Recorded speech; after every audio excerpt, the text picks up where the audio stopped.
Hey, Butch, how long does a dog live? 12, 15 years. One for a great while, maybe 15. Huh? Somebody sent me a picture today of a dog laying in the bed. And it looks like a dog that used to be at the ranch.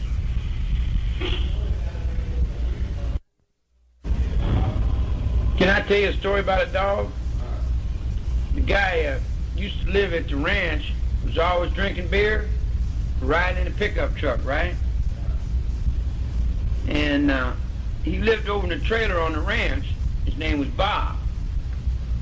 And he was a far-out kind of dude, man. He was a drunk and half-assed mechanic and a little bit of nothing, you know?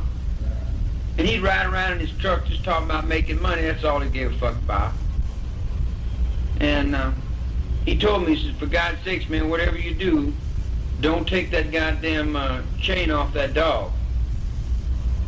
And Butch, that dog would lay there and pee on itself. You know, it was so pitiful. You know, he'd lay there and he'd just cower to no end. Piss on himself and just waller in it, you know, and lick at your shoes and make his paws go up and down. And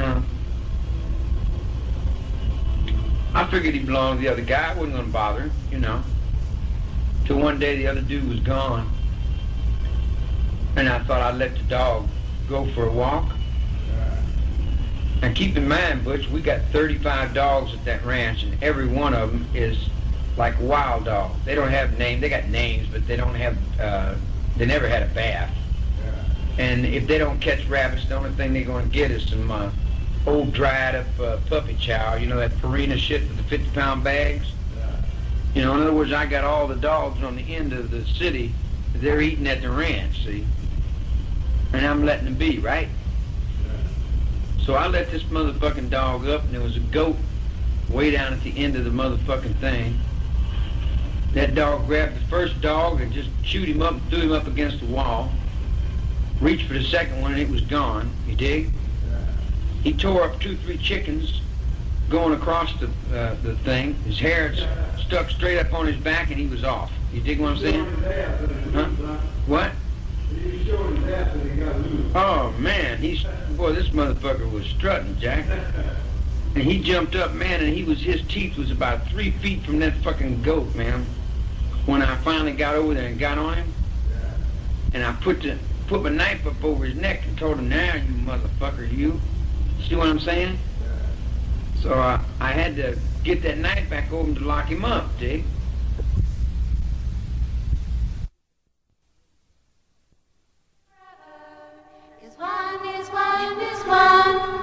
Inside yourself for your father. All is none, all is none, all is one. It's time to talk out from behind you. The illusion has been just a dream. The valley of death and I'll find you. Now is when on a sunshine beam. So bring only your own perfection, for their love will surely be. No cold, pain, fear, or hunger. You can't see, you can't see, you can't see. About a week later, 4 of the bigger and older inmates cornered me in one of the feed bins. Right away, I knew what they were up to. I made a dash for the door, but 2 of the guys grabbed me and the other 2 stripped my pants off. I fought like a wild man, struggling frantically. I screamed and hollered, but they gagged me so that my screams were muffled. 2 of the guys held me while one tried to force his dick in my ass. The 4th guy was standing, pointing at the door, watching for the man. I broke loose, but all 4 of them wrestled me to the floor and beat on me some more. 2 of them had time to rape me before the guy at the door shouted, "The man is coming!" They tried to get away from the scene before Fields arrived, but they didn't quite make it. I was crying and trying to get my pants back on. All Fields said was, "You know I don't allow any wrestling. You guys get the hell out of here, and you, Manson, go wash your face and stop all your crying." After that, Fields himself started playing games with me like I was some joint punk, available to anyone. On numerous occasions, depending on his mood, he would tell me, "Pull your pants down, Manson, I want to see if you've been getting fucked." First time I thought he was just kidding and I walked right on by him. But he grabbed me and yanked my pants down around my ankles and made me bend over while he looked at my ass.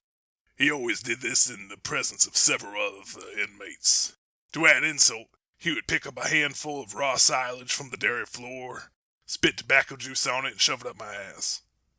"I got 'em lubed," he'd tell his pets, "so fuck 'em if you get a chance." The tobacco juice and silage burned and I got an infection from it.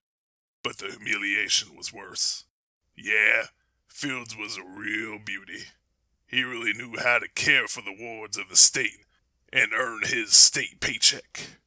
I worked in the dairy for 5 months, and every day was some kind of unimaginable experience.